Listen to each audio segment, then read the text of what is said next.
Papa Dudut. Ako nga pala si Joel, 40 years old. Kabilang sa mga may kondisyon na dwarfism. 3 talampakan lamang ako sakto. Iba't iba ang mga tinatawag sa akin ng mga tao. Hindi naman ako nagagalit kapag tinatawag ako ng kung ano-ano ng mga kakilala ko. Unano, little person, midget, extra small, at duwending pula. Duwending pula ang tawag sa akin ng ilang mga kaibigan ko dahil bukod daw sa maliit ako ay paborito ko pa ang kulay pula. Hindi rin po ito nakakainsulto sa akin. Lalo totoo naman na paborito ko ang kulay na pula. Kaya nga siguro ay nabighani ako sa katrabaho ko sa fast food na si Ana. Mas bata siya sa akin ng 5 taon pero kabatch ko siya sa trabaho. Parehas kaming naging crew sa isang hindi kilalang fast food, may 5 taon na rin ang nakakaraan. Natatandaan ko pa kung gaano kapula ang labi niya. Nung unang araw namin sa trabaho, pinagbawalan siyang mag-lipstick ng pula ng bisor namin.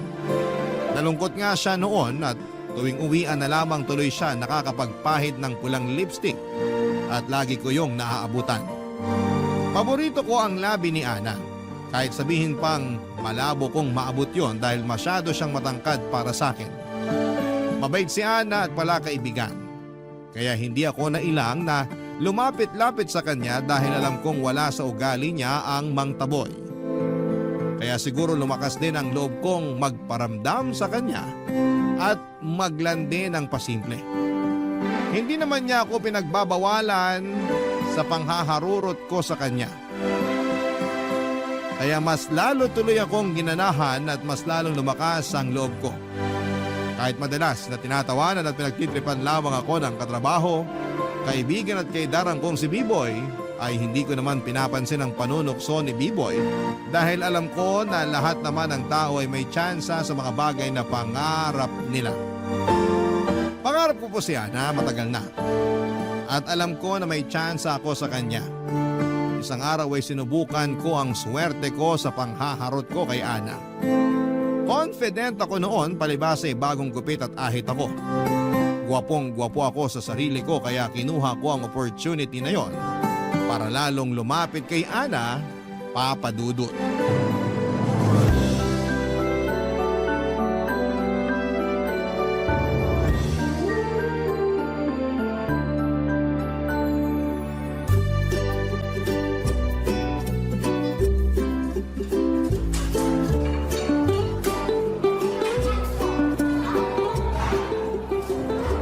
Ay, Joel! Nakakagulat ka naman! Lumagpas tuloy itong lipstick ko! Kahit naman lumagpas pa hanggang siko ang lipstick mo, maganda ka pa rin. Ikaw talaga, sagad ka sa pangbobola. Nakalanghap ka na naman ng mainit na mantika sa kitchen, no? Hindi lang nakalanghap, natalsikan pa. Paano ka matatalsikan ang taas ng lutuan? Joke! Paibaba yung talsik ng mantika eh. Gusto talaga akong puntiryahin. Uy, joke lang yan, Joel, ha? Baka ma-offend ka. Ako? Ma-offend? Ano pala ibig sabihin ng offend? Ikaw talaga, puro ka biro. Hindi ko talaga alam ang ibig sabihin nun, kaya ako tinatanong. Alam mo, minsan, di ko na talaga alam kung nagbibiro ka na o seryoso. Magkape tayo bukas para malaman mo. G ka? Day off ko bukas eh. Maglalaba pa ako. Natambakan ako kasi hindi ako nakapaglaba last week. Tulungan na kita maglaba. Ako na yung gagawa ng mga bula sa labada. Loko! Kaya na yun ng sabon ko. May iba pa akong kayang gawin. Itanong mo kung ano. Sige nga, ano? Agmagmahal. Boom! Ewan ko sa'yo. Porke bagong gupit at ahit ka lang dyan, kaya ang daldal mo na naman. Buti naman, napansin mo ang gupit at ahit ko. Sinadya ko talaga to para sa'yo. Ay, nako, Joel. O sige na, uwi na ako. Ayokong gabihin sa daan. Ingat kayo ni Biboy pag-uwi, ha? Bye, Ana. Ang magmahal. Boom! Tigilan mo nga ako, B-boy. Nagawa mo talagang sabihin yung banat mong yun? Kaya ka natatalsikan ng mantika eh. Wala ka talaga magawa kundi mangasar, no? Buhusan kaya kita ng kumukulong mantika. Oh, paano mo magagawa yun? Ang taas ng lutuan. Saka baka tapos na yung pagkulo ng mantika kapag naibaba mo na. Doon ka na nga, pare. Magbudbud ka na lang nasi sa french fries. Hayaan mo na ako rito sa sulok. Habang dinadamdam ko ang pagbabasted ni Ana sa akin. Binasted ka ba niya? Bakit? Alam ba niyang nanliligaw ka? Dapat ramdam niya na yun. Sinabi ko na nga na tutulungan ko siya maglaba pero tumanggi naman siya. Eh di basted na, di ba? Hindi naman porket tinanggihan niya ang tulong mo sa paglalaba, busted ka na. Di ba pwedeng wala lang siyang tiwala sa paglalaba mo? Nakita kita maglaba ng basahan sa kitchen. Ayoko na lang mag-talk. Panira ka talaga ng self-confidence, no? Binibiro ka lang. Ano ba kasing plano mo kay Ana? Niligawan ko siya. Hindi nga niya alam na nanliligaw ka. Bakit di mo pa kasi diretsahin? Para ka namang hindi lalaki, B-boy. Siyempre, tatansyahin ko pa siya. Sa gera nga, inaaral muna ang kalaban bago sumugod. Ganon din sa panliligaw. Galingan mo ha. Kasi nakipagpustahan na ako sa mga katrabaho natin na mapapasagot mo si Ana. Ginamit yung pa talagang love life ko para magsugal. Dahil ang pag-ibig ay isang sugal. Boom!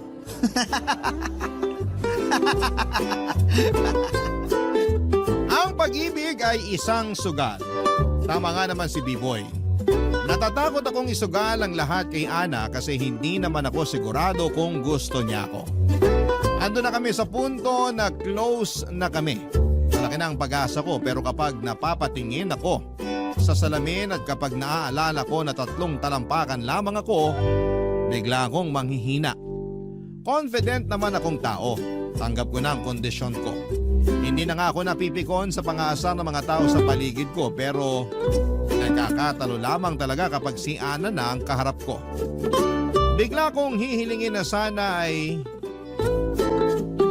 ipahiram ni Cinderella ang fairy godmother niya sa akin para patangkarin ako kahit na hanggang alas 12 lamang ng hating gabi. May glass shoes kaya na pwedeng umubra para tumangkad ako. Napapailing na lamang ako sa mga naiisip ko. Pero hindi ako pwedeng sumuko, hindi ko pwedeng sukuan si Ana dahil siya ang paborito kong tao. Siya ang gusto kong maging asawa, siya ang gusto kong maging ina ng mga anak ko. Tuwing walang masyadong customer ay lagi akong nagpapantasya ng buhay kasama si Ana. Lagi kong ini-imagine na nakabili na kami ng maliit na bahay. Meron din kaming 2 e-bike kung saan ay gagamitin naming panghatid at pagsundo sa mga magiging anak namin. Pinapangarap ko rin na laging makita si Ana na naka-lipstick ng kulay pula kahit nasa bahay lang at naglalaba. Paborito ko talaga ang kulay pula, lalo na kapag nakikita ko yon sa labi ni Ana. Tutulungan ko siyang maglaba at pupurihin niya ako sa paglalaba ko dahil kaya kong magtanggal ng mancha kahit na walang bleach. Sa mga ganitong pantasya ay napapangiti at ginaganahan ako buong araw. Lalo na kapag nakikita ko po si Ana. Kaya hindi ko maiwan ang trabaho ko dahil kay Ana. Hanggat kasama ko siyang crew ay hindi ako magre-resign. Isang araw ay nilakasan ko ang loob kong kausapin si Ana. Tapos na ang duty namin at mukhang nag-aabang na lamang siya ng jeep para makauwi. Nilapitan ko siya at nakipag-small talk ako, Papa Dudut.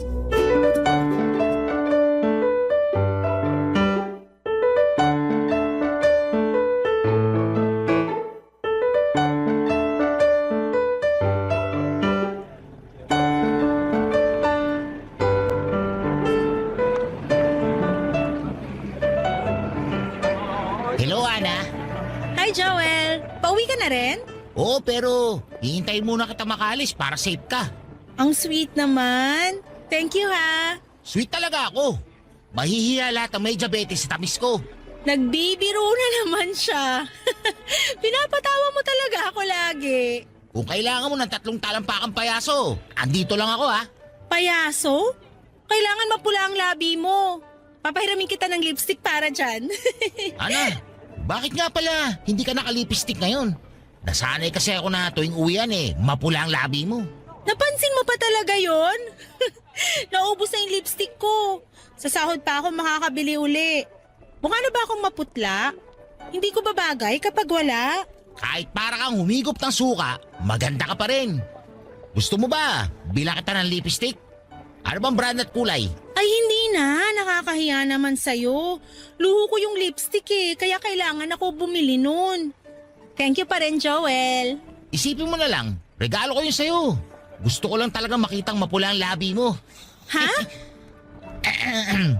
Ana, pwede ba ako Erwin! Sino si Erwin? Ay, sorry, kababata ko at manliligaw. Halika, papakilala kita. Hi Ana, ready ka na umuwi? Erwin, si Joel nga pala. Kaibigan at kawork ko rito. Joel, siya si Erwin. Manliligaw ko. Hi. Hi din. Nagtatrabaho si Erwin sa kabilang fast food. Yun dun sa ikalawang kanto. Dun ba? Tanong ko lang Erwin, bakit malilit yung sineserve yung manok dun? Saka, puro balat lang yung may lasa. Paabutin nyo naman hanggang laman. Baka natsyempohan mo lang. Malalaki yung sineserve naming manok dun. Pati sa kanin, maraming serving. Parang hindi naman. Yung isang buong rice nyo, parang half rice lang namin. Tapos madalas puro tutong pa sa inyo. Uy, Joel! Baka nga natsyempohan mo lang. Lagi naman akong bantay sa kitchen namin. Kaya alam ko na hindi madamot sa serving dun. Lagi ka palang bantay sa kitchen nyo eh. Bakit hindi mo mabantayan yung lasa ng fries nyo? Bakit lasang basang Manila paper na may konting asin at betchin? Parang may galit ka sa fast food namin ah. Sorry naman sa perfect na fast food nyo. Uy, grabe siya oh. Ana, hayaan mo ba tong si Erwin na laitin ang fast food natin? Ha? Ako pa tong nang lait? Huwag ka nagsasabi ng hindi maganda sa iba. Masama yun. Lalo na sa harapan pa ni Ana. Turn off yun, pre. Joel, tama na. Ikaw nga itong nagsimulang manglait eh. Pero... Halika na, Erwin. Bago pa masira gabi ko. Joel, bago ka mampuna ng iba, tingnan mo muna yung sarili mo. Ha? Maliit na payo lang. Hinila na ni Ana si Erwin kaya hindi na rin ako nakasagot pa. Saka wala na rin naman akong ibang pwedeng masabi pa. Tinira na niya ang itsura ko. Ano pang ilalaban ko roon? Mas lalo tuloy akong nanliit dahil sa pagkakapanalo ni Erwin. Pinagmasdan ko na lamang sila na pumara ng jeep at ako naman ay naiwang mag-isa sa entrance ng fast food namin. Nahiyaran ako sa inasal ko. Hindi naman ako mayabang o mapanglait. Tinamaan lang kasi ako ng selos nang malaman kong nanliligaw si Erwin kay Ana. Naunahan ako sa paborito kong dalaga. Masama ang loob kong pumasok muli sa fast food at dumiretso ako sa kitchen at binantayan ang mga pinipritong manok at sinasalok na mga kanin. Sinigurado kong sakto ang dami at size. Nakita ko ng manager namin at pinauwi na ako. Hindi na pala pwedeng tumambay doon kapag tapos na ang duty, kaya wala akong ibang nagawa kundi ang umalis. Hindi muna ako umuwi ng bahay at naglakad-lakad muna ako pagkalabas ko ng fast food namin. Nagpahangin at nagpakawala ng kahihiyan na inabot ko kina Ana at kay Erwin. Mas lalo pa ako nahiya nang maalala ko kung paanong nagalit si Ana sa akin. Kasalanan ko naman, yon ang unang beses na nagalit siya sa akin at hindi ko yon natanggap kaagad. Hanggat maaari ay gusto kong malambing at mabait sa akin si Ana. Kaya niready ko na ang sarili ko kinabukasan para mag-sorry sa kanya. Baka pwede ko na ring mai-segue sa kanyang balak kong panliligaw.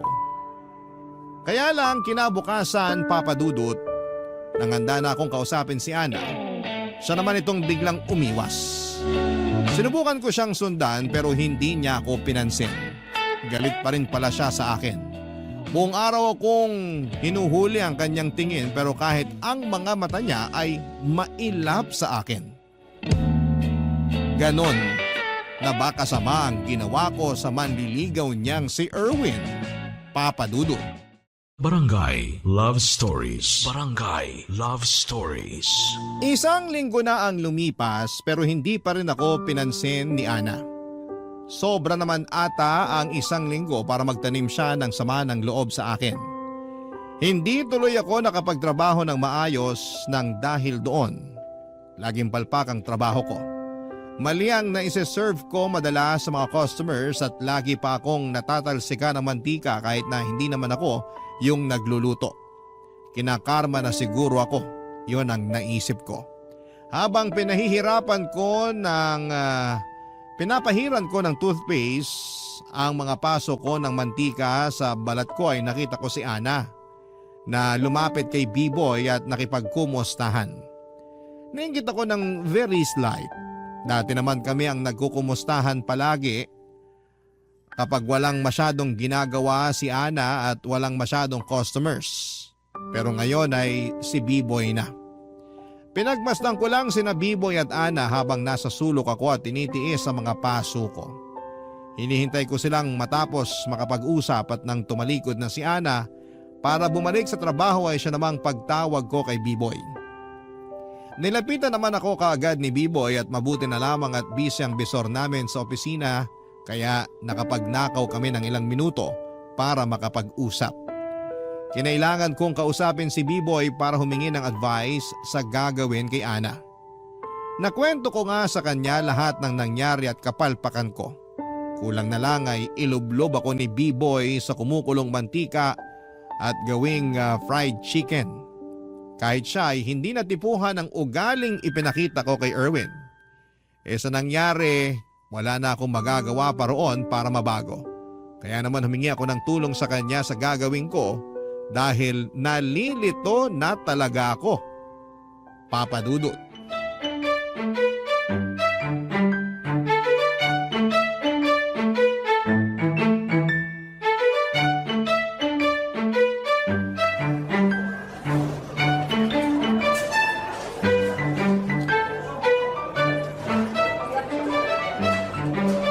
Tukmul ka talaga, Joel.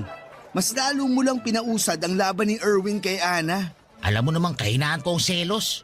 Pinagsisihan ko na yun. Magsisi ka talaga. Gabi-gabi na kaya siyang sinusundo ni Erwin.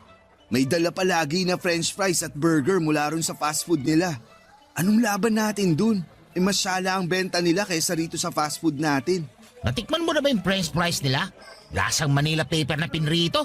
Masarap kaya ang fries nila. Nilalait mo lang kasi nagsiselos ka. Ay, ano bang gagawin ko ngayon? Hindi ko kaya nagalit sa akin si Ana eh. Nagsorry ka na ba? Sinusubukan ko namang lapitan siya. Pero parang hindi niya ako nakikita. Baka hindi ka niya talaga nakita. Alam mo na. Sige, kuntingayin mo ulit yung malatak yan ng LPG na height ko. Huwag ka talagang magkakamali magsuot ng asul. Sinasabi ko na sa'yo. Sige, lahit pa! Busog ka na? Pinapatawa lang kita. Namumula ka na kasi sa galit. Hindi to dahil sa galit. Kanina pa ako natatalsikan ng mantika. Tingnan mo, kahit mantika, galit sa ginawa mo. Ibuhos ko pa ang mantika na yun sa lababo para mabura na sa mundo. Pati sa mantika, galit ka. Hindi ko na kasi alam ang gagawin ko. Ayoko nang patagalin ng tampuhan namin ni Ana. Alam mo naman na hindi kumpletong araw ko kapag hindi ko siya nakakausap. I-chat mo na lang sa Facebook. Mag-sorry ka ulit. Magpaliwanag ka. Ewan ko, parang ayaw niya na akong kausapin kahit kailan eh. Ang bilis mo namang panghinaan ng loob. First time kasi nangyari to sa amin ni Ana. Ngayon lang siya nagalit sa akin. Ewan ko ba naman kasi sa'yo kung bakit mo nagawa yun? Nabakatyo ka tuloy sa panlalait mo kay Erwin. Regaluhan ko kaya si Ana. Ano naman ang ibibigay mo? Lipstick. Mahilig siya sa lipstick eh. Hanapin ko yung pinakamapula. Hindi naman materialistic si Ana. Ayaw nga niya na nireregaluhan siya, di ba? Pwede ka kaya maging tulay para magkaayos kami? Ako na yung ako ng trabaho mo ng 4 na oras. Kung gusto mo, palit tayo ng day off eh. Di ba gusto mo yung rest day na Saturday? Siguro. Hintayin mo na lang na kumalma muna si Ana bago tayo lumapit sa kanya. Baka mas lalo lang siyang magalit kapag pinilit mong makipag-ayos sa kanya. O kaya mas maganda kung ako na lang lumapit kay Erwin para makipag-ayos. Ano sa tingin mo? Lahat talaga gagawin mo para kay Ana, no? Handa kitang ialay kay Sataning. Mapatawad lang ako ni Ana. Inalay na ako kay Satanas dati. Sinoli ako. Seryoso na ako, B-Boy. Tulungan mo ako. Ganyan ka ka-in-love kay Ana, no? Matagal na. Minsan ba naisip mo na baka walang pupunta ng pagka-in-love mo sa kanya? Anong ibig mo sabihin? Kung magpapakatotoo tayo, Dahil sa height ko. may mahahanap ka pa namang iba dyan. Yung kahit ko rin. Ang sinasabi ko lang, Joel, hindi lahat ng gusto natin pwede sa atin. Kailangan din nating harapin ang katotohanan. Huwag tayong masyadong maniwala sa mga napapanood nating teleserye na puro happy ending. Magmahal tayo ng taong bagay sa atin. Pero si Ana lang talaga ang gusto ko. Gusto ka ba?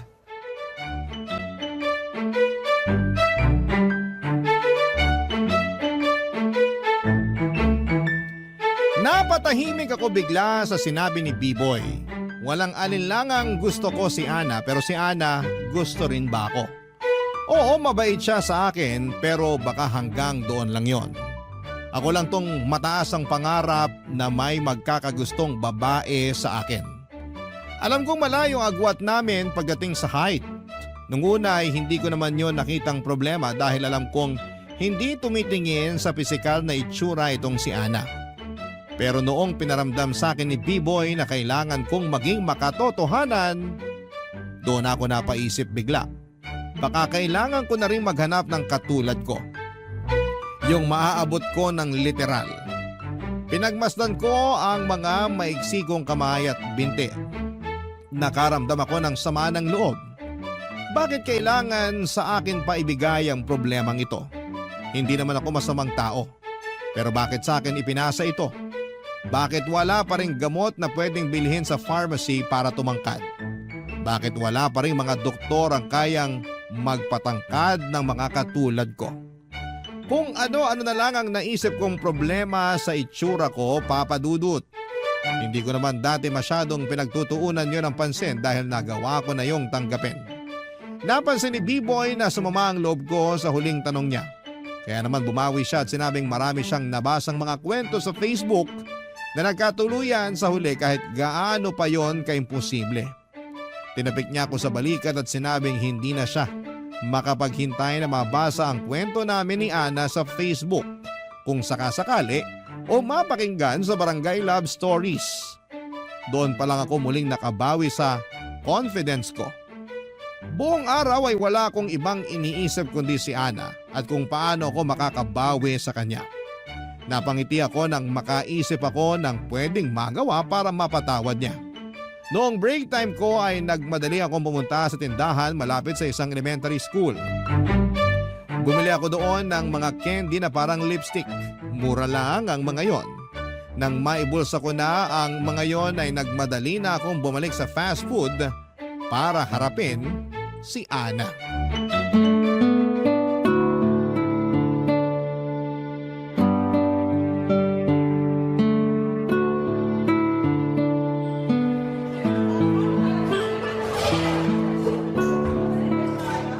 Ana, O ano?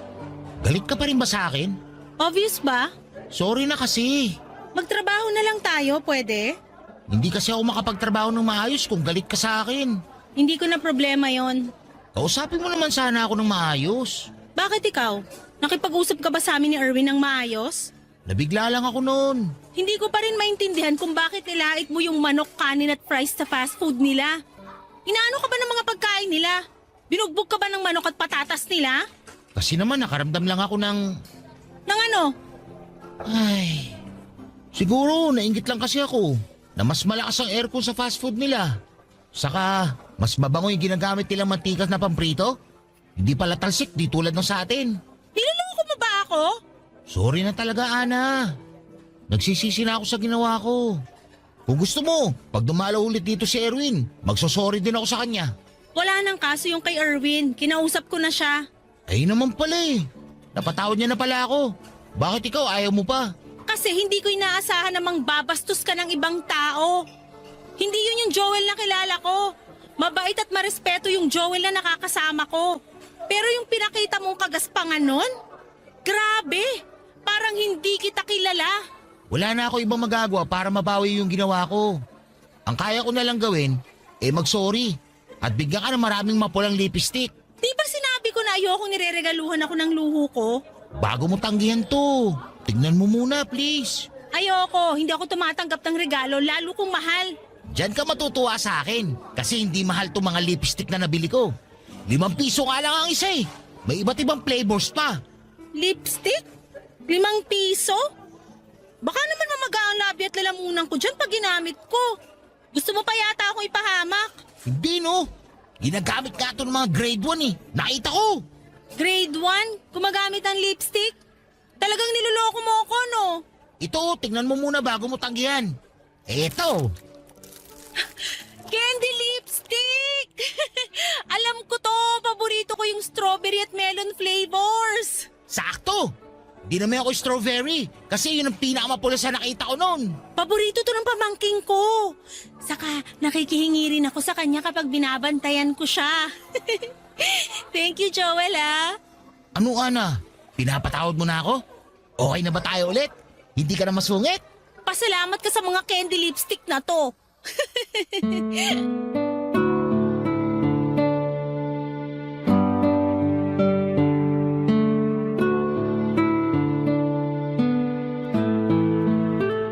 Tuwang-tuwa si Ana habang isa-isang binuksan ng mga candy lipstick. Ang hindi niya alam ay mas doble ang sayang nararamdaman ko habang pinagmamasdan siyang inaamoy at pinapahid sa kanyang labi ang mga candy lipstick na ibinigay ko sa kanya. Napaka-simple lang talaga ni Ana. Yun talagang nagustuhan ko sa kanya, Papa Dudut. Ang dali lang niyang mapasaya. Hindi rin niya ipaparamdam sa iyo na kakaiba ka. Kaya nga siguro lumakas ng todo ang loob ko na lapitan siya at subukang ligawan. Kasi alam ko na hindi niya ako huhusgahan tulad ng iba. Pero ewan ko ba, may chance na noon para sabihin ko sa kanya na gusto ko siyang ligawan habang nasa good mood siya. Pero habang nandun kami sa senaryong yon, ay para bang tumiklop ulit ako. Hindi dahil sa mga sinabi ni B-Boy nung una, kundi dahil sa akin. Dahil na-realize ko, Papa Dudut, na isang ginto itong si Ana.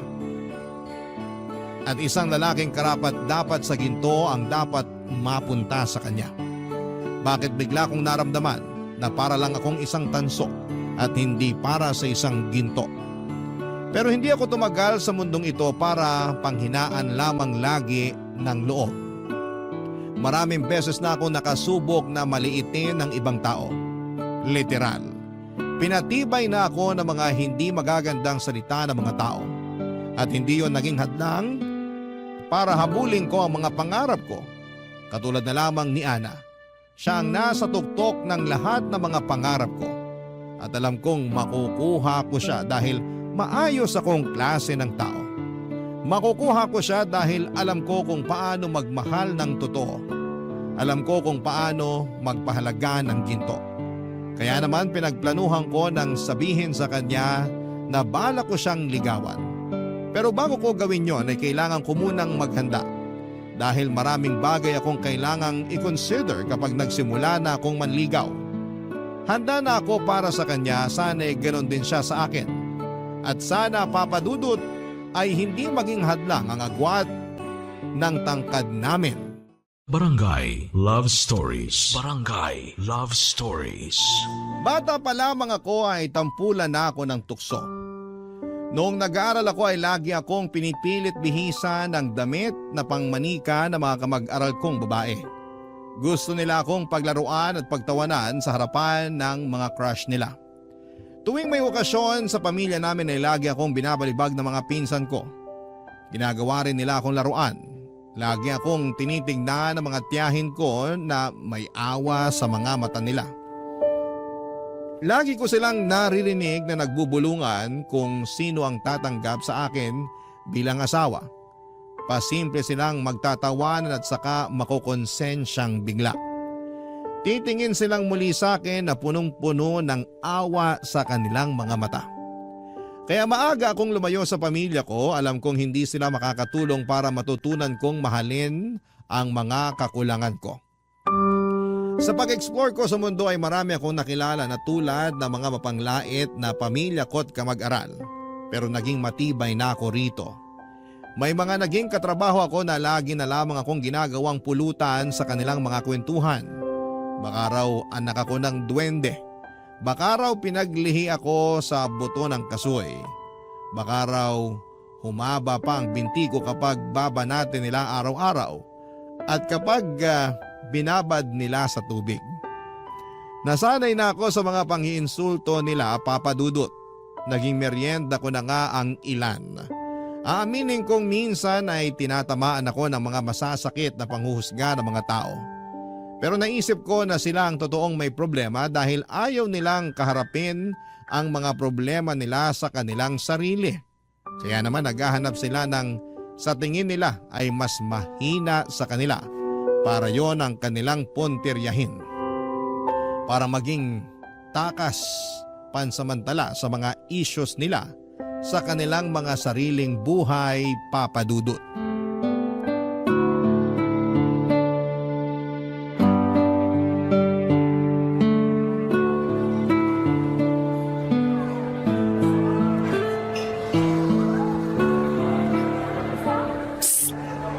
Joel, Uy, Ana, bakit? halika rito, dali. Ano yun? Bakit kailangan natin magtago? May chismis? Ikaw ang nachichismis dito. Ah, ganun? Okay lang. Sanay na ako dyan. Ano ka ba? Pag nakarating yung chismis na to sa boss natin, lagot ka. Ha? Ano bang klaseng chismis yan? Nagbebenta ka raw ng mga imported na tsokolate sa mga crew at customer? Oo. Gusto mo ba? Meron pa akong natitira sa bag ko. Teka, kukunin ko lang. Hindi ka pwedeng magbenta ng tsokolate rito sa trabaho. Bawal yan. Hindi mo ba nabasa yung company policy natin? Yung first page lang ang nabasa ko eh. Hindi ko naman kasi maintindihan lahat. Ang daming English. Basta nakasulat doon na bawal magbenta ng kahit na anong klase ng pagkain ng crew sa mga katrabaho niya at mas lalo sa customers. Bakit naman? Marangal naman na trabaho ang pagbebenta ng tsokolate ah. Marangal nga, pero wala naman sa lugar. Kaya itigil mo na yan bago pa makarating sa bisor natin. Ayoko nga. Gagalingan ko na lang magtago pag nagbebenta ako. Joel, Saka, tulong din to sa mga katrabaho natin na gusto makabili ng tsokolate na pasalubong sa mga mahal nila sa buhay. Mas mura ang benta ko kaysa sa mga grocery. Kaya makakatipid sila. Joel Pati naman yung mga eh. anak ng mga customer natin na naumay sa mga mamantikang pagkain natin. Deserve nila ang panghimagas na tsokolate. Hindi ka talaga papaawat, no? Di talaga. Gipit ka ba? Sorry kung ganito na ako magtanong. Kasi parang sapat naman yung sahod mo rito. Wala kang utang na binabayaran, matipid at masinop ka sa pera. So bakit? Basta, may pinag-iipunan lang. Ano? Basta nga. Kung luho lang yung pinag-iipunan mo, wag mo nang itawid yan dito sa trabaho. Magbenta ka sa labas ng fast food, wag dito. Baka malagot ka talaga sa bisor natin pag nahuli ka. Ako na nagsasabi sa'yo. Nag-iipon ako para sa future dates natin. Future dates? Kasi gusto ko, ready ang bulsa ko kapag lalabas na tayo para mag-dates. Hindi naman pwedeng pamasahe lang ang puhunan ko sa dates natin, no? Bakit tayo magde-date? Para makilain natin ang each other. Kilala na natin ang isa't isa, diretsahin mo ko. Kasi gusto ko ligawan ka. Kaya Joel, pag nabenta ko na lahat ng tsokolate sa bag ko, kahit sa mo gusto, libre ko. tigilan mo na yung kakabenta ng tsokolate rito sa trabaho. Masama yan. Yan lang ba ang kaya mong isagot sa akin? Paano naman yung tungkol sa panliligaw ko sa'yo? Joel, lumapit lang ako sa'yo ngayon para awatin ka sa pagbebenta mo ng tsokolate. Sige, titigilan ko to. Pero ano muna sagot mo sa panliligaw ko? Excuse me nga muna. Baka hinahanap na ako sa labas.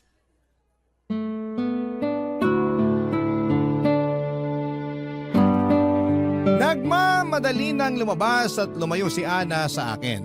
Pinagmasdan ko ang likuran niya habang palayo sa akin. Bigla ko naalala ang unang beses na nabasted ako. Ganon na ganon din. May natipuhan ako sa unang trabaho ko, akala ko ay may pag-asa ako sa kanya kasi mabait naman siya sa akin. Noong sinabi kong gusto ko siyang ligawan ay nagmadali siyang tumalikod sa akin. Mula noon ay iniwasan na niya ako at nalaman ko na lamang sa mga katrabaho ko na pinagtatawanan niya ako dahil ang lakas daw ng loob kong manligaw.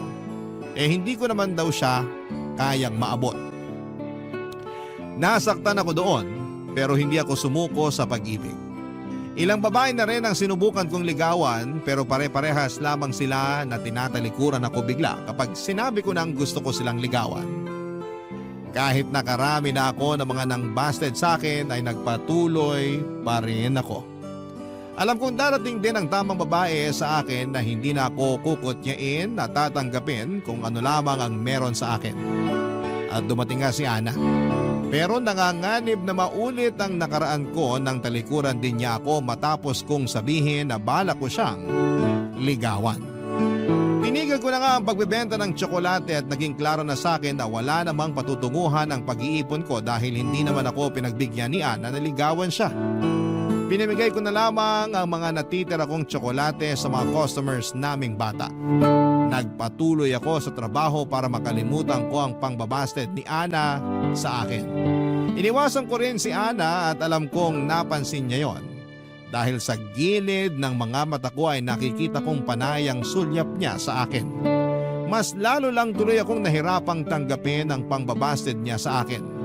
Pinagpatuloy ko ang pag-iwas sa kanya ng mga sumunod na araw.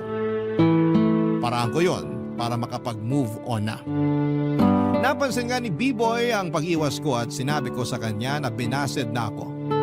Tinapik na lamang niya ako sa likuran at sinabing hindi pa tapos ang laban. Nainis ako kay B-Boy noon kasi binubuhay pa niya ang pag-asa sa puso ko gusto ko na ngang mamatay ang nararamdaman ko. Hanggang isang uwian nilapitan ako ni Ana at hindi ko alam kung paano siya haharapin noon. Sapagkat durog pa rin ang puso ko sa pangbabasted niya. Sana man lang ay makaramdam siya, Papa Dudut.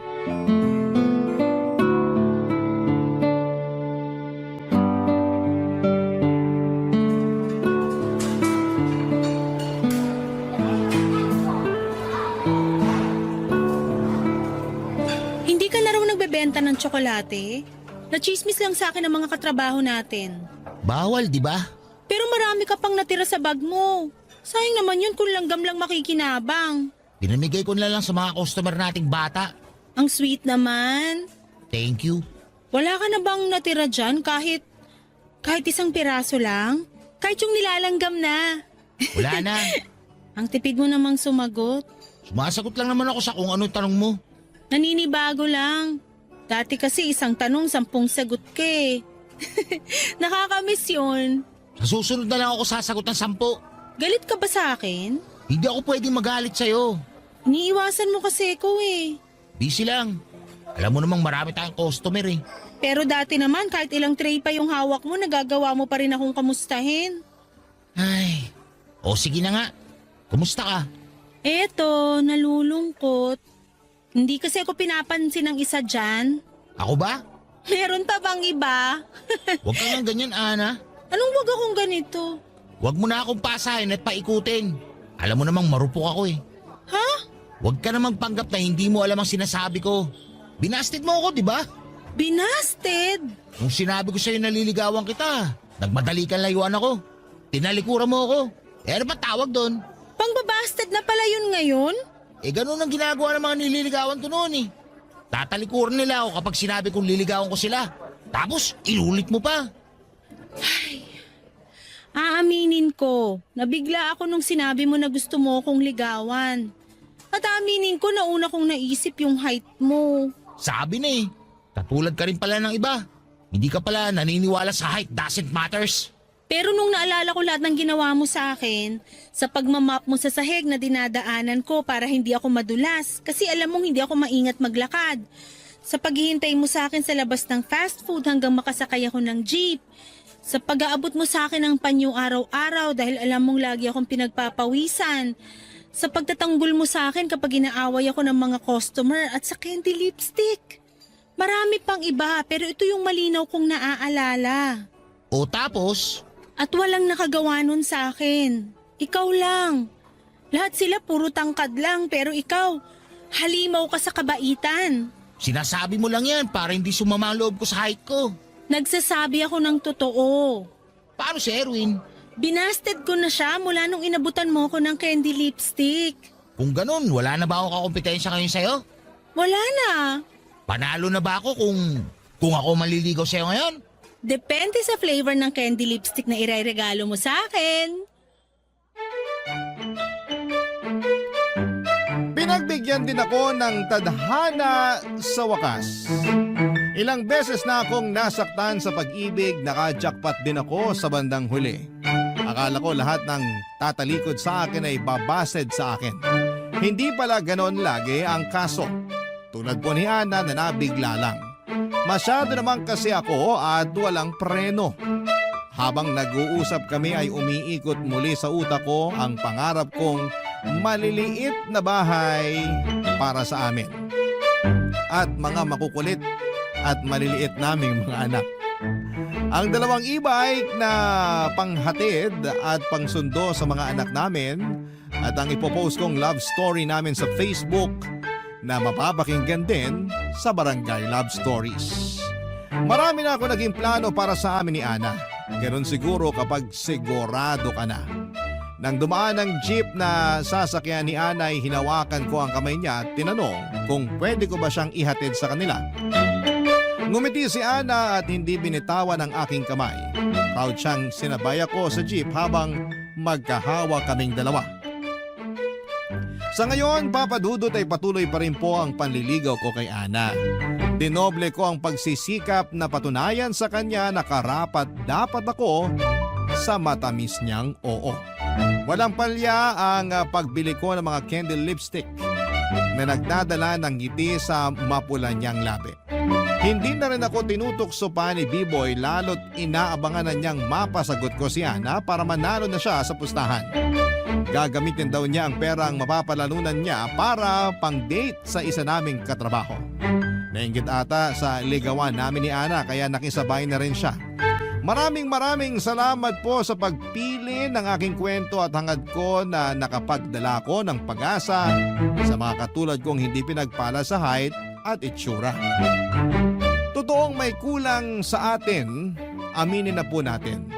Pero oras na dumating ang isang taong magmamahal sa atin ng totoo, hindi natin mararamdaman pa ang kakulangan na yon dahil sa wakas, kompleto na tayo. Muli maraming salamat po sa inyo, Papa Dudut. Ang inyong forever kapuso at kabarangay, Joel. Dear Papa Dudut, meron ba kayong tao na hindi ninyo gusto dahil galit kayo sa kanya? Ako kasi ay meron.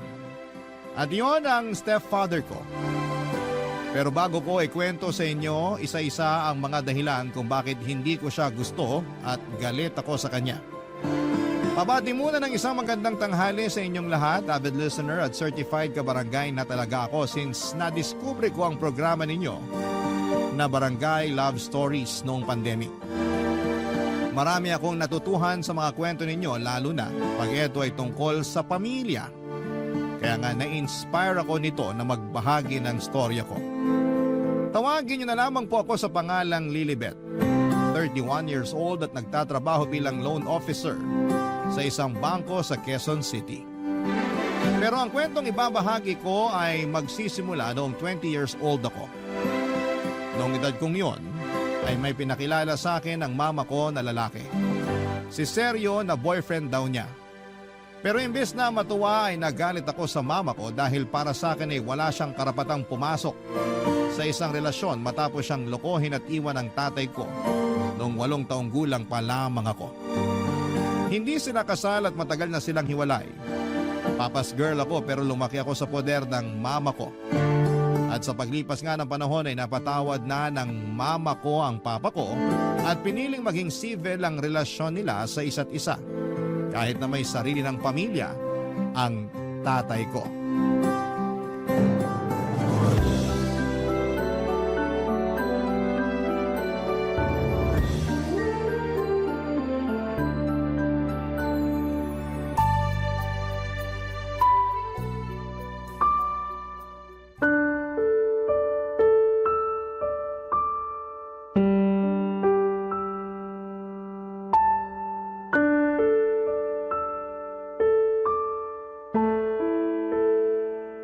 Ano pong sabi nyo?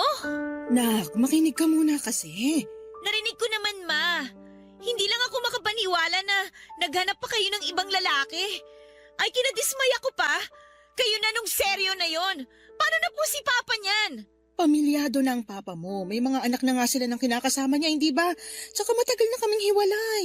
Oo nga po, pero umaasa pa rin ako na baka magkabalikan pa rin kayo.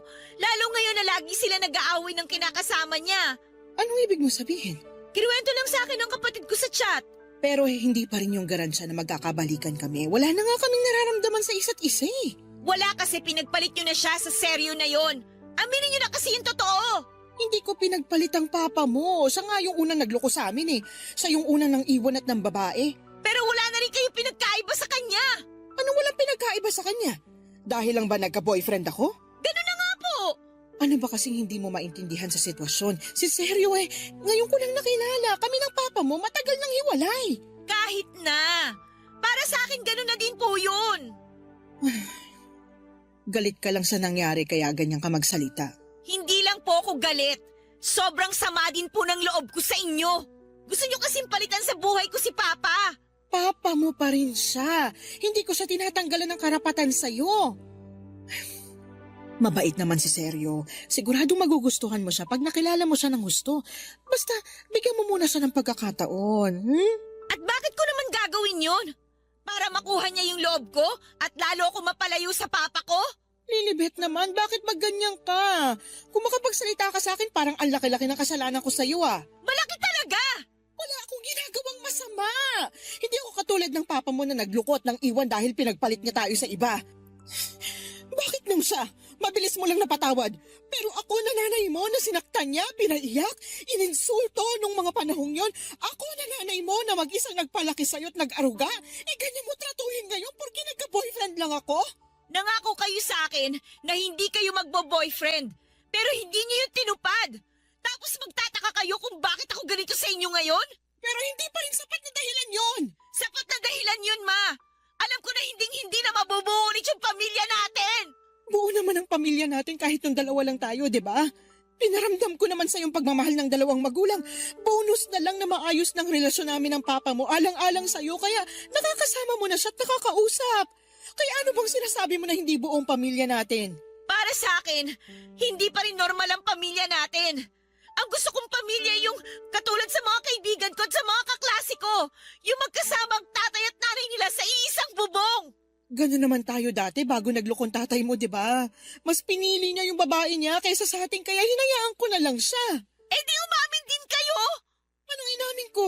Na hinayaan nyo na lang na lumayo sa atin si Papa. Ano bang pinagsasasabi mong bata ka? Siguro nga kayo talaga yung may kasalanan kung bakit siya ng babae. Ano? Hindi totoo yan! Talaga lang ha? Diba? Kulang na lang ipagpalit nyo noon yung pamilya natin sa trabaho nyo. Kaya nga kayo lagi nag-aaway ni Papa eh. Kasi nagkukulang na kayo sa kanya. Hindi totoo yan! Kung may naging pagkukulang man ako sa kanya, hindi pa rin yung sapat na dahilan para maglukos siya. Tsaka, wala kang karapatan na pagsalitaan ako ng ganyan dahil hindi mo alam yung sakit na pinagdaanan ko ng mga panahong yon. Kung may alam ka lang, kakarampot. Kaya ayusin mo yung pananalita mo sa akin, Lilibet. Papadudot, matagal-tagal din naman na naging single mother ang nanay ko bago niya nakilala si Sergio. Super close kami as in. Hindi lang kami magnanay, mag-best friend din ang turingan namin sa isa't isa. Kaya nagalit ako ng husto sa kanya noong naging sila ni Sergio kasi nangako siya sa akin noon na hindi na siya magkakaroon ng karelasyon. Tapos mamukat-mukat ay meron siyang pinakilala. Kaya nga kahit anong paliwanag niya ay hindi ko siya pinakinggan. Nagalit ako sa kanya kasi sinira niya ang pangako niya sa akin. Nagtampo ako at nagrebelde pero patuloy pa rin nakiusap sa akin ang mama ko na huwag ko siyang tratuhin ng ganon dahil nasasaktan siya. Kaya lang mas nasasaktan ako ng mga panahong yon at para sa akin yung nararamdaman ko lang ang mahalaga. Simula noon ay lumayo ang loob ko sa kanya at hindi na ako nagkukwento sa kanya ng araw ko katulad dati. Madalas na rin akong naiinis sa kanya kahit na wala naman siyang ginagawa sa akin. Hindi na rin ako nakakatagal nakasama siya sa isang lugar. Kaya lagi akong nagkukulong sa kwarto ko pag nandun siya sa sala o sa kusina. Nagmamadali rin akong tapusin ang pagkain ko para makaiwas sa kanya. Kundi kaya ay nagdadahilan na lamang ako para hindi siya makasabay sa pagkain. Ewan ko ba pero pakiramdam ko ay nasasakal ako sa presensya niya, Papa Dudut. At mas lalo lang nadagdagan ang galit ko sa mama ko nung dumanas ang pagpunta ni Sergio sa bahay namin, Papa Dudut.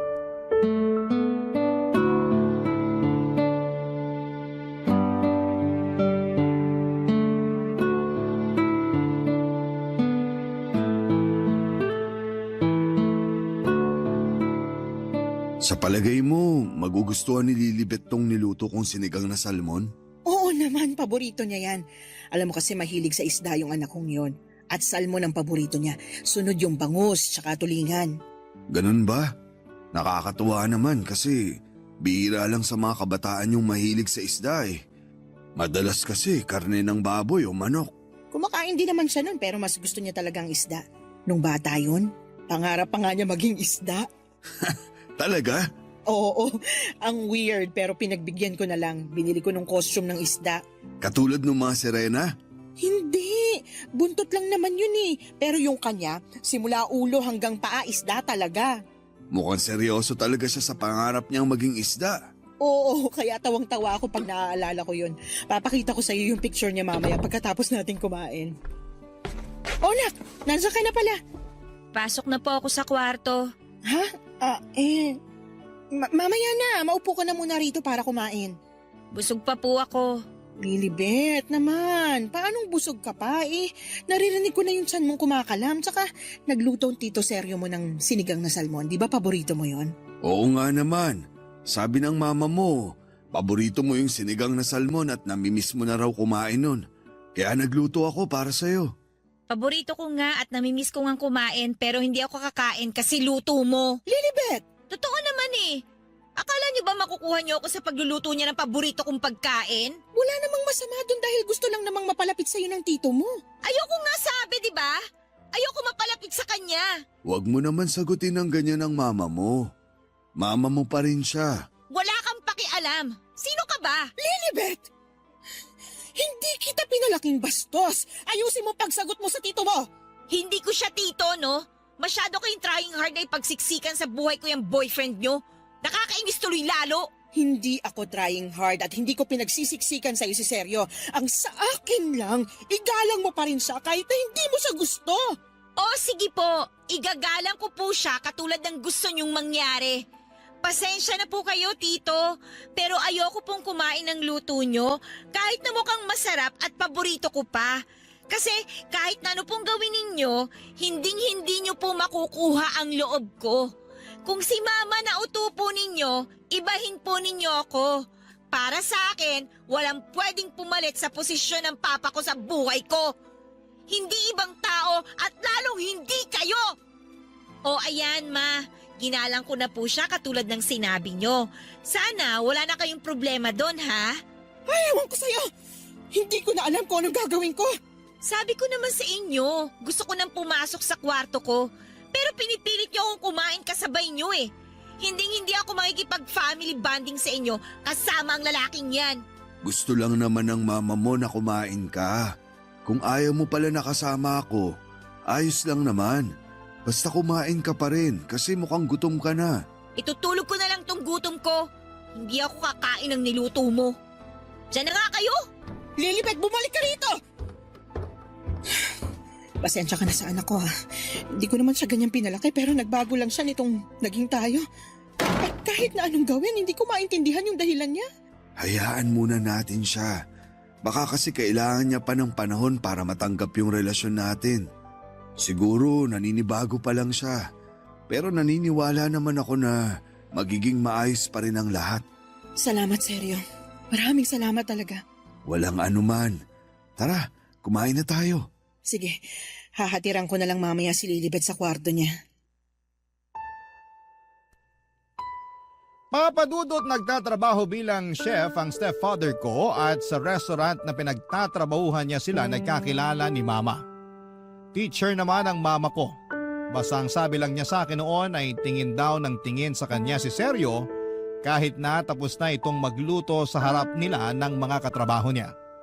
At napansin pa nga yun ng iba nilang mga kasamahan kaya tinukso sila. At bago sila umalis sa naturang restaurant ay naglakas loob daw si Seryo na kuhanin ang numero ng mama ko at doon na sila nagsimulang mag-usap. Kung ilalarawan ko ang personality ng stepfather ko ay masasabi kong mabait talaga siya. Mahinahon magsalita at maalaga. Nakikita ko kung paano niya asikasuhin si mama kapag nasa bahay silang dalawa. Pinaghahanda niya ito ng pagkain at baon para sa pagpasok nito sa trabaho at inahatid sa university na pinagtuturuan nito bago siya pumasok sa pinagtatrabahuhan niya. Hindi rin siya nagmimintis sa pakikipaglapit ng loob sa akin. Pero para sa akin, Papadudot ay nagkukunwari lamang siya para umamo ako sa kanya katulad ng ginawa niya sa mama ko. Kaya kahit na anong gawin niya, hindi tatalab sa akin ang pagpapabida niya. Hindi niya makukuha ang loob ko kasi hindi ako utu-uto. Katulad ni Mama. Barangay Love Stories. Barangay Love Stories. Papadudot pagkalipas ng 1 taon ay nagpakasal ang mama ko at ang stepfather ko. Siyempre bilang ayoko nga sa relasyon nila ay hindi ako umattend sa wedding nila. Wala rin namang nagawa ang mama ko kaya tinuloy na lamang nila ang kasal nila kahit na wala ako. Tapos sa bahay na namin tumira si Sergio kaya mas lalo akong nagalit sa kanya. Katulad nung unang beses na bumisita ang stepfather ko noon sa bahay para ipakilala sa akin ni Mama. Consistent pa rin siya sa pagkuha ng loob ko kahit na asawa na niya ang mama ko. Pero hindi pa rin ako bumigay kasi ayoko nga sa kanya. Para sa akin ay siyang rason kung bakit wala nang chance na magkabalikan ang mama at ang papa ko. Nang mga panahon kasi na naging sila ng mama ko, on the rocks na ang relasyon ng tatay ko sa kinakasama niya. Umasa ako na baka kapag naghiwalay ang papa ko at ang kinakasama niya, ay magkakabalikan sila ni mama para maging buo na ang pamilya namin. Pero dahil nga sa mga nangyari, tinanggap ko na lamang na hindi ako makakaranas na magkaroon ng buo at masayang pamilya. Kaya nga hindi lang isip ko ang sinira ko or sinarado ko para sa relasyon ni na Mama at Sergio, kundi maging ang puso ko na rin. Para sa akin ay wala nang saysay na makasama ko pa sila sa isang bubong lalo na at malaki na naman ako at alam kong kaya ko na ang sarili ko. Kaya nga lingid sa kaalaman ng mama ko, Papa Dudut. Nag-apply ako ng trabaho habang nag-aaral. Bale, pumasok po ako bilang waitress sa isang coffee shop, Papa Dudut, at nung nakaipon na ako ng pera ay sinakatuparan ko na ang matagal ko nang pinaplano noon, Papa Dudut.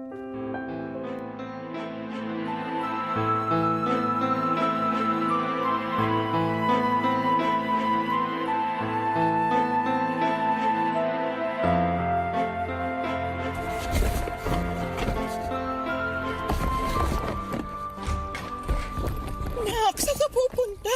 Bakit ka naglalagay ng damit sa bag mo? Hindi po ba halata? Aalis na ako sa bahay na to. Bakit aalis ka? Saan ba punta mo? Wala na po kayo doon, no? Tsaka, ang lakas naman ng loob yung tanungin ako kung bakit ako aalis. Hindi man lang kayo marunong makaramdam dyan. Naturingan pa namang nanay ko kayo pero wala rin. Dahil ba to sa pagpapakasal namin ni Sergio? Ano pa nga ba?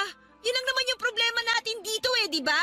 Nagmamahalan kami. Ano bang mali doon? Maling-mali yun kasi nagpatali ka na talaga sa kanya. Hanggang ngayon ba naman pinipilit mo pa rin na magkakabalikan kami ng papa mo? Oo!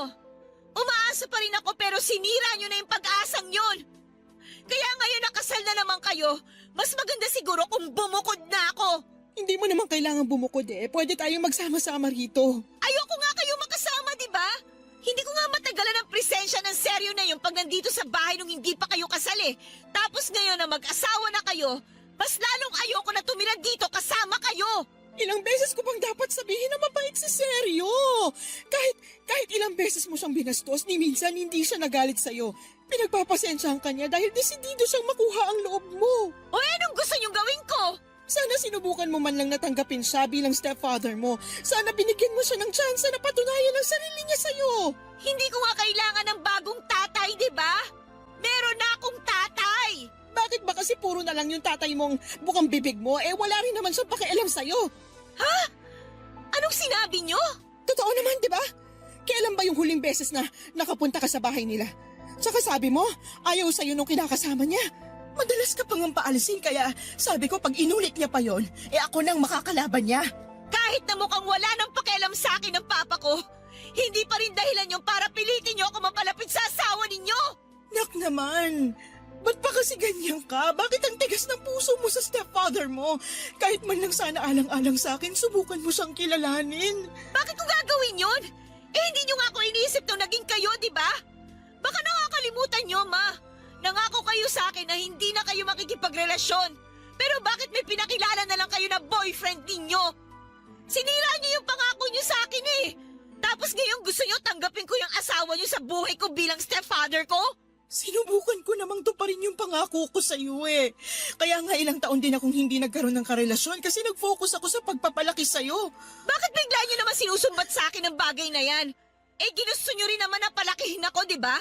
Kung ayaw niyo pala, eh di sana binigyan niyo na lang ako sa papa ko.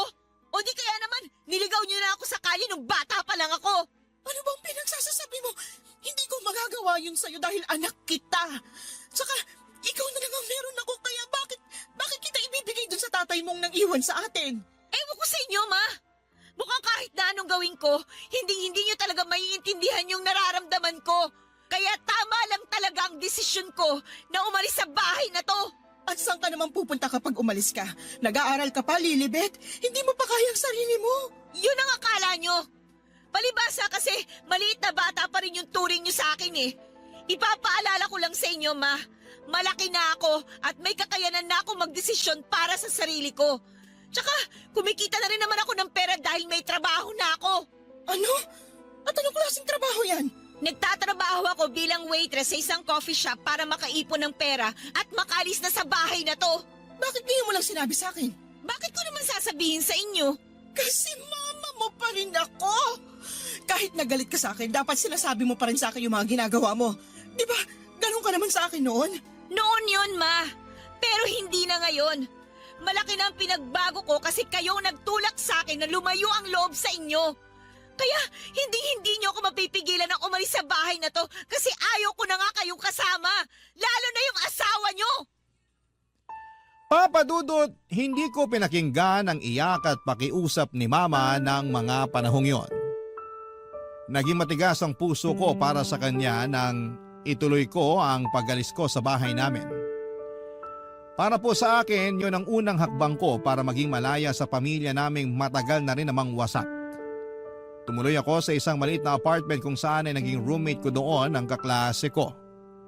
Nag-working student ako at kahit na mahirap sa akin na walang nanay na nag-aasikaso ay tiniis ko pa rin para lamang mapangatawanan ang pag-alis ko sa amin.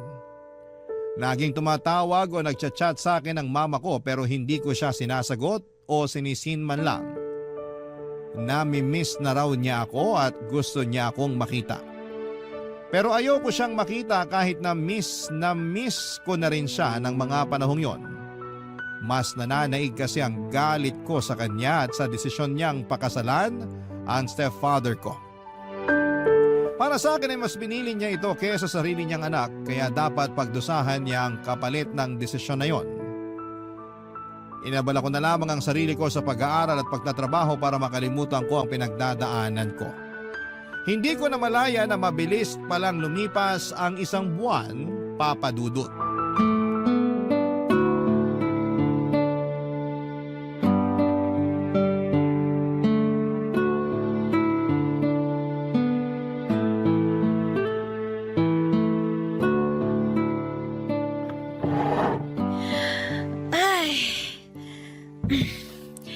Sa wakas, nakaupo rin.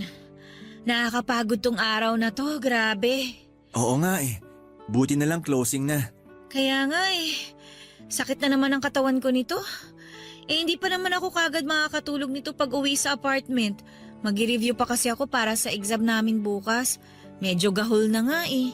Pareho tayo. Medyo gahol na rin ako kasi busy din sa ibang school activities. Nasabi mong member ka rin ng publication nyo, di ba? Oo. Ang galing mo nga kasi napagsasabay-sabay mo yan. Pati nag-working student ka rin. Hindi ka ba nahihirapan? Kasi ako talagang hirap na hirap eh. Nahihirapan ako pero masaya naman ako sa ginagawa ko eh. Masaya rin naman ako sa ginagawa ko. Kasi kumikita na ako ng pera. Nabibili ko na yung mga gusto ko. Pero nakakapagod pa rin talaga. Pagod ka na physically, pagod ka na rin mentally. May choice ka naman kung gusto mo nang tumigil sa pagtatrabaho para makapag-focus ka sa pag-aaral mo. Di ba nabanggit mo na kaya ka pa rin naman pag-aralin ng mama mo kasi may trabaho naman siya? Oo, pero ayokong umasa sa kanya eh. Tsaka, kaya nga hindi na ako nakatira sa amin ngayon dahil galit ako sa kanya. Ah, okay. May conflict pala kayo. Oo, at galit ako sa kanya.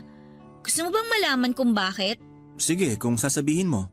Galit ako sa kanya kasi nagpakasal siya dun sa boyfriend niya. Noon pa man, hindi ko natanggap yung relasyon nila. Bakit?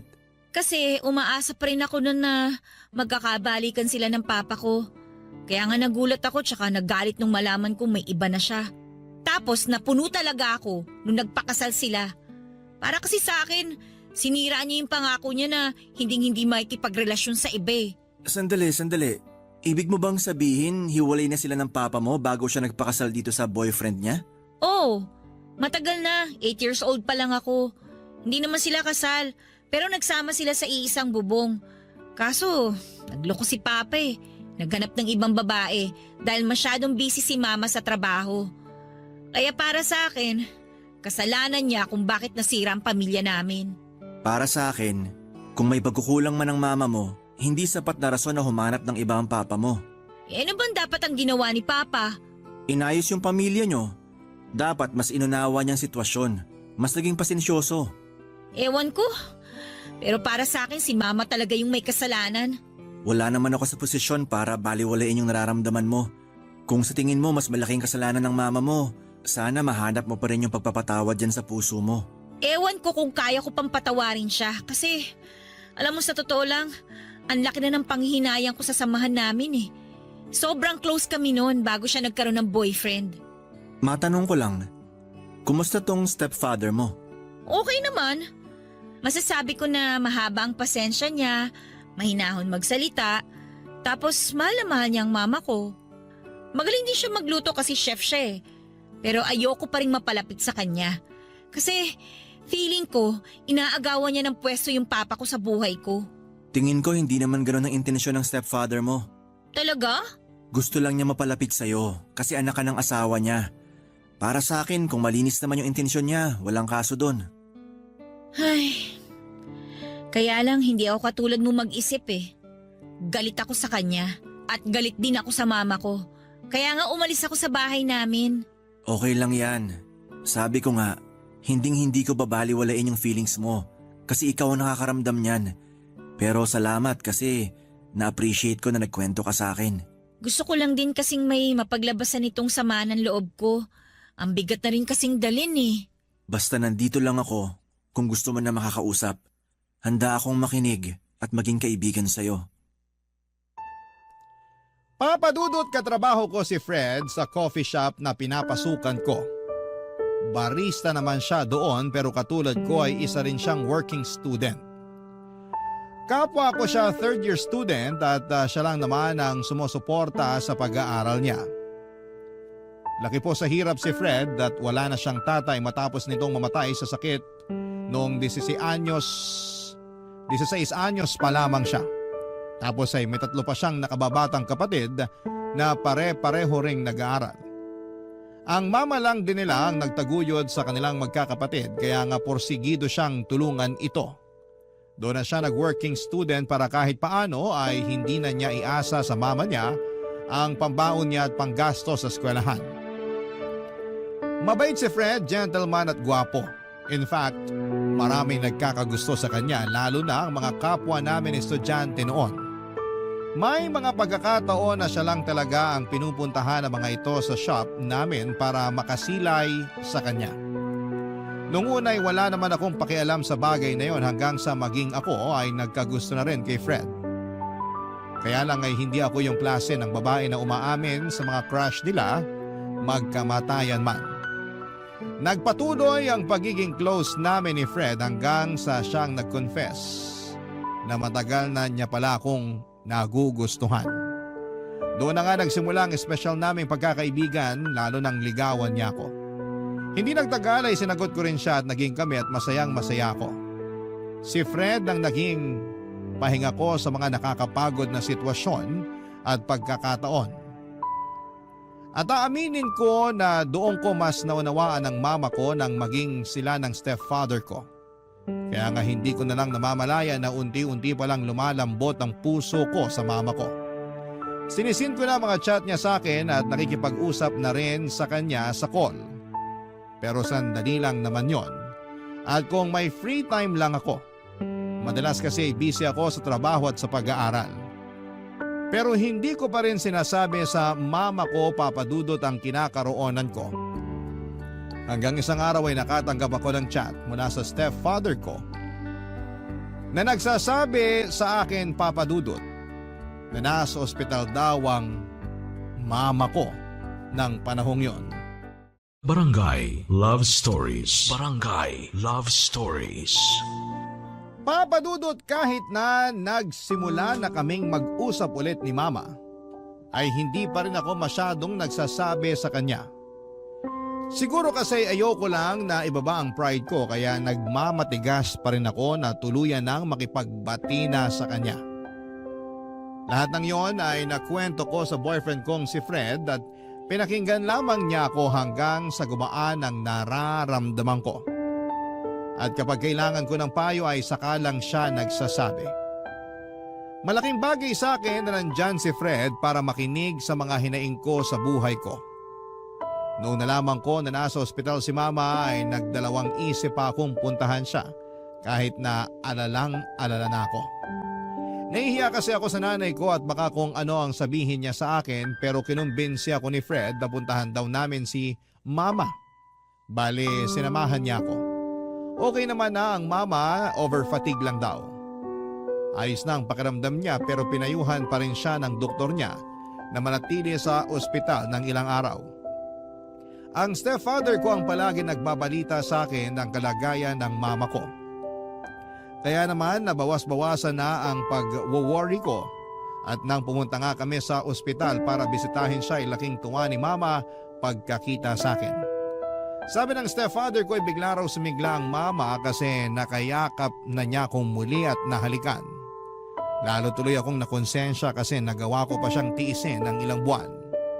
Pinakilala ko na rin sa kanila ng stepfather ko si Fred bilang boyfriend ko at naging maayos naman yon. Hindi ko rin nakalimutang magpasalamat sa stepfather ko dahil hindi niya pinabayaan si Mama lalo na at wala ako sa tabi niya ng mga panahong yon. Makalipas nga papadudot ang isang taon, graduation na namin sa kolehiyo ni Fred. Siyempre umattend ang Mama at ang stepfather ko at sobrang proud na proud sila sa amin ng boyfriend ko.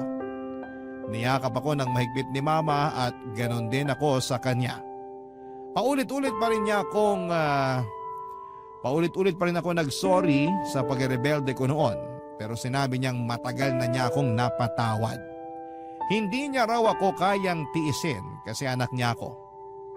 Niyakap ko rin ang stepfather ko bagaman nandun pa rin ang pagkailang. Pero lalo kong napatunayan sa sarili ko na mabait talaga siya. Mapagkalinga at hindi marunong magtanim ng galit. Mabilis na lumipas ang 6 na taon na engaged na kami ni Fred after 3 years of living together. Plano na namin magpakasal sa susunod na taon. Simple lang naman ang proposal niya at ginawa niya yon sa movie date namin sa nirerentahan naming apartment 1 week after my 28th birthday. Pero hindi ako kaagad nag-post sa social media dahil sinulit muna namin ni Fred ang sandaling yon.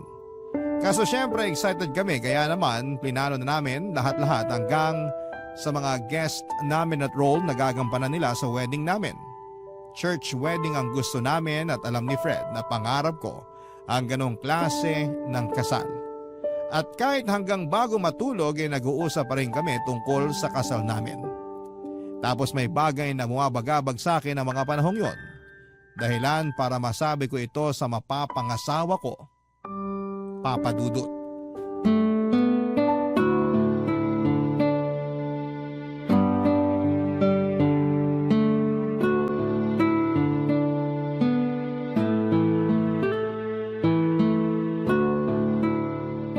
May naisip ka na kung sinong best man mo, Han?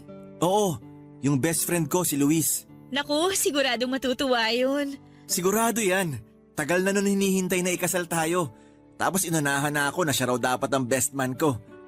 Ikaw, may mga listahan ka na ba ng mga bridesmaid mo? May naiisip na ako pero tingnan ko pa rin kung sino yung makakapunta. Yung iba kasi nasa malayong lugar na nakatire tsaka nagtatrabaho. Karamihan sa kanila mga classmate ko nung college na naging kaibigan at parang kapatid ko na rin. Oo, tama rin naman. Pero bukas ko na iisipin kung sino-sino ang gusto kong maging groomsmen. Kaya nga, masyado tayong excited. Siyempre, sa wakas, mapapakasalan ko na yung babaeng mahal ko. Nako, kahit kailan, napaka-bolero mo talaga. Hindi kaya yun bola. Pagsasabi lang yun ng totoo. Oo na. Kahit kailan, napaka-sweet talaga ng boyfriend ko. Correction! Fiancé mo na ako. And soon to be your husband. Hindi na ako makapaghintay na matawag kang my husband. Ako rin. Tapos ikaw naman tawag ko sa'yo, my wifey. Parang habang tumatagal, lalo tayo nagiging corny, no? Ganon naman talaga pag in love. Oo na. Pero, kailan mo pala planong sabihin sa mama at stepfather mo yung tungkol sa engagement natin? Kailangan ba talaga? Hindi ko pa alam eh. Gusto ko sana silang sorpresahin at gawing extra special yung pagpapaalam ko sa engagement natin. Magandang idea yan. Basta sabihan mo lang ako ng pwede kong maitulong. Okay. Ay, Lalim nun ah. May problema ka ba, Han? wala naman. May iniisip lang Pwede mong sabihin sa akin. tungkol sa stepfather ko. Kung ano man yon, handa akong makinig.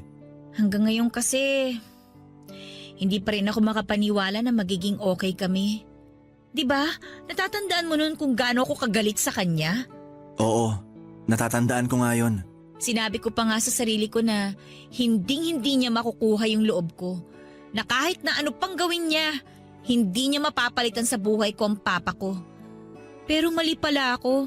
Kasi sa paglipas ng mga taon, napalapit na lang yung loob ko sa kanya. Di ko na malayan. Nung unang beses ko palang nakita yung stepfather mo dun sa ospital, ramdam ko na mabait siyang tao. Nakita ko yung pagmamahal at pag-aalala niya sa mama mo. Kahit na mukhang puyat at pagod na rin siya sa pagbabantay. Tapos nung nagkakwentuhan kami, sinabi niya na takot siya nung sinugod niya sa ospital ang mama mo matapos mawala ng malay sa bahay niyo. Talaga? Oo, sinabi niya na hindi niya kakayanin sakaling mawala sa kanya yung babaeng pinakamamahal niya. Ramdam na ramdam ko yung takot at sensiridad niya. Kaya alam ko na nasa tamang tao ang mama mo. Tapos ako naman nagtanim ng galit sa kanya. Kasi akala ko sinira niya yung tsansa na magkakabalikan sina mama at papa. Eh kung tutuusin, wala naman talaga siyang sinira dahil matagal nang sira ang pamilya namin pagkatapos ng magloko ni papa.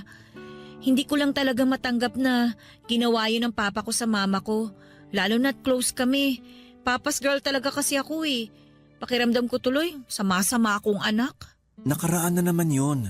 Nakapag-sorry ka na rin sa kanilang dalawa. At maayos na rin ang relasyon niyo sa ngayon. Kaya nga masayang masaya ako kasi nahanap mo dyan sa puso mo yung pagtanggap at paghingi ng tawad. Ewan ko ba? Minsan naisip ko, hindi ko deserve magkaroon ng stepfather na kasing bait ni Seryo. Deserve mo. Kaya nga nagkakilala sila ng mama mo at naging mag-asawa. Salamat Hana sa pagpapagaan mo ng loob ko. Walang anuman. Basta isipin mo lang na pwede ka pang bumawi sa kanila ng mama mo. Kasi kahit na mag-asawa na tayo, sila pa rin naman ang magulang mo. Oo, babawi talaga ako sa kanila, lalong-lalo na sa stepfather ko.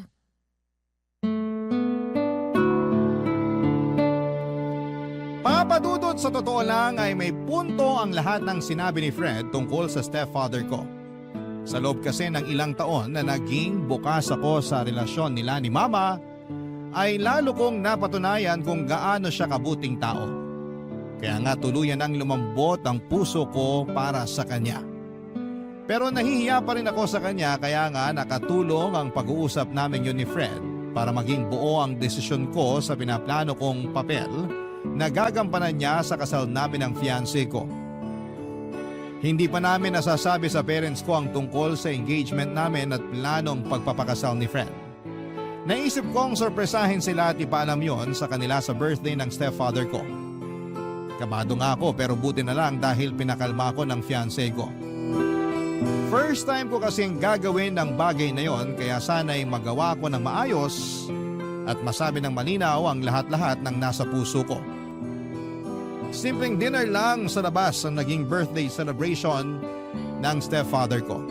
Kami lang dalawa ni Mama ang kasama niya dahil nasa seminar pa si Fred at kinabukasan pa ang uwi niya.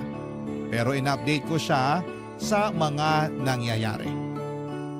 Naging maayos naman ang dinner na yon at bago matapos ang gabi ay sinabi ko na nga sa kanila ang sorpresa ko.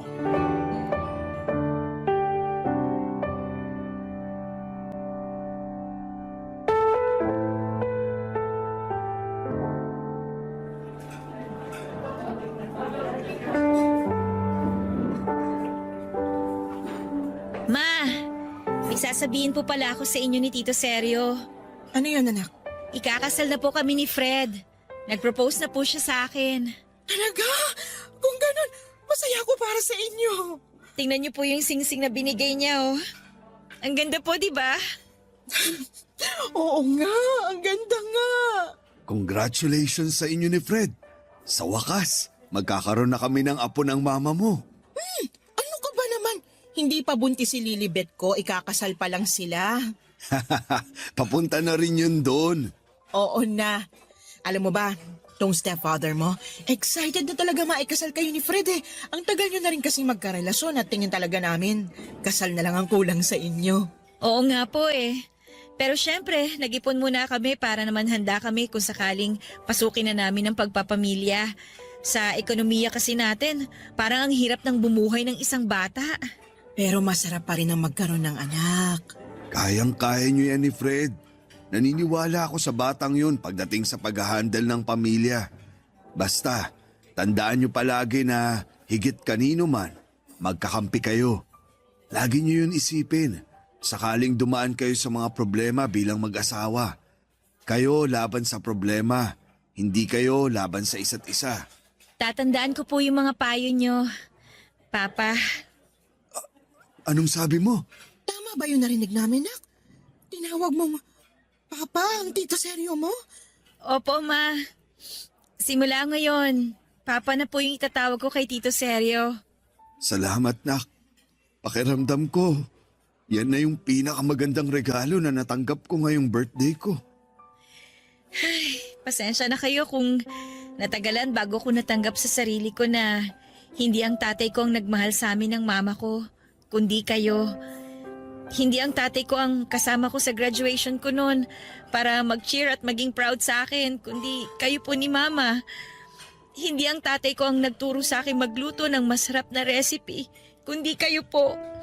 At kahit na hindi ko kayo totoong tatay, tinuring niyo ako na parang tunay ninyong anak. Para sa akin, tunay na anak kita, Lilibet.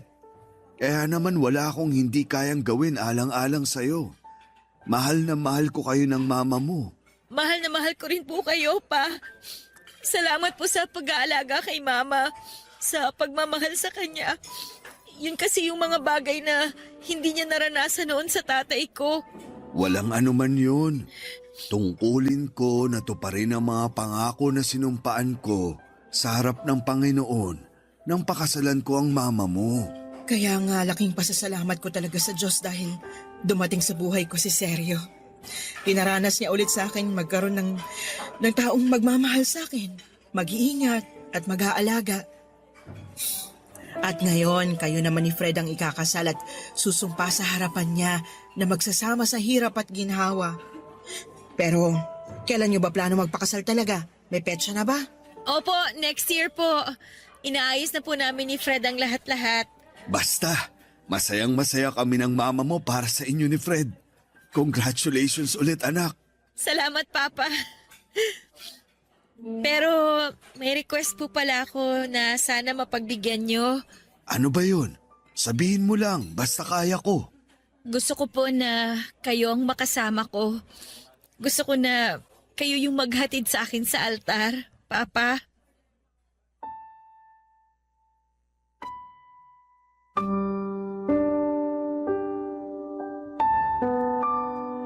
Papadudot nakita kong nangilid ang luha sa mga mata ng stepfather ko nang sabihin kong gusto ko na siyang maghahatid sa akin sa altar.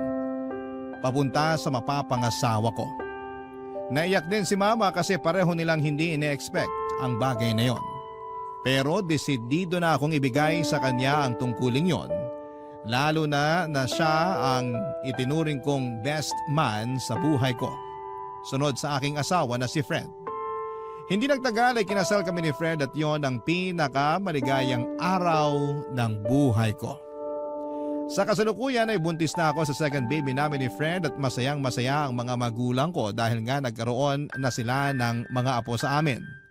Kitang-kita ko kung gaano sila ka-close sa mga anak namin, lalo na ang papa ko. Malaki rin ang pasasalamat ko sa Diyos dahil pinatunayan niya na hindi lahat ng tao ay katulad ng tatay ko. Dahil merong mga tao na katulad ni Papa Sergio, yung bang bukal sa puso kong magmahal at kumalinga. Hanggang dito na lamang po ang sulat ko, Papa Dudut, at maraming salamat po sakaling mapili po ninyong i-ere ang kwento ng buhay ko sa Barangay Love Stories. Ang inyong kapuso at kabarangay forever, Lilibet.